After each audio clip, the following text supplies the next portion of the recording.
The other day, me and my best friend were driving home to St. Louis, and after a week-long road trip, we had to drive through Tennessee, and luckily enough, that's where my dad lives. He moved out there a few years ago, and I really haven't had the chance to see him. With all of that, we both agreed, why not? Let's stop by.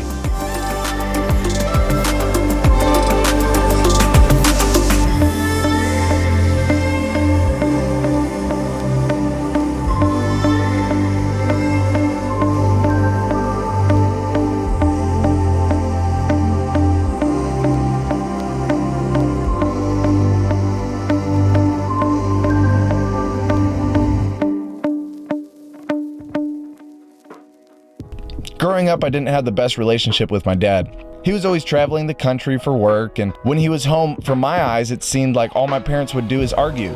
And to top it all off, he was addicted to drugs and alcohol. It's hard growing up feeling like the one role model you need and want is just a man to you. Not to ignore everything that he did for me, it just constantly felt like he wasn't around. School events, sports, or just being able to introduce him to friends while they're off with their dads to what seemed to be living the dream. To jump forward a few years, my parents got a divorce.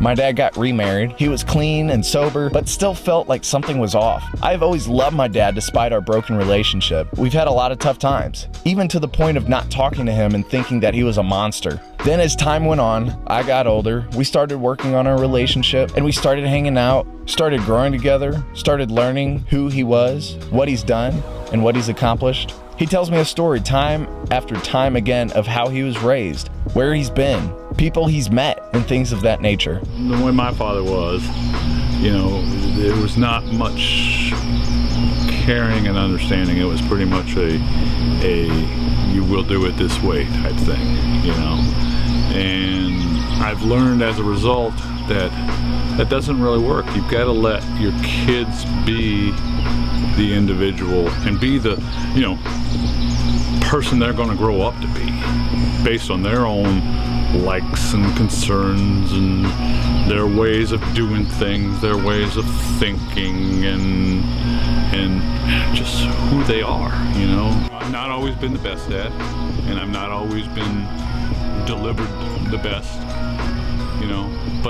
but I've cared for you and always wanted the best for you in any way I could find it.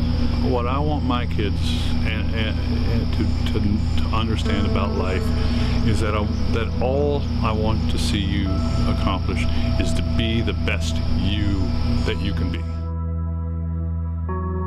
Things became so well that now I'm able to consider my dad one of my best friends. It's hard sometimes because I really miss him, but I gotta tell you, I call him repeatedly. He makes me laugh like no one else does. He's super smart and super creative, and not only helps me be smarter and be more creative, but I see so many similarities between him and I, even down to some of the things that we've both gone through. Father's Day used to be something that was very confusing to me, mainly because of how I was raised. But now I gotta say I look forward to it because it gives me an opportunity to give even more attention to my dad.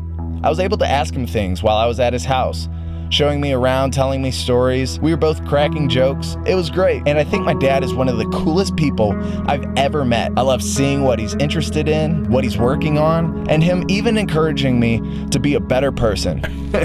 Love you, Pop. All right, love you. Take care. Be careful. All right. Will do. So with all of that to say, I love you, Dad. Happy Father's Day. I freaking love my dad. Freaking love my dad.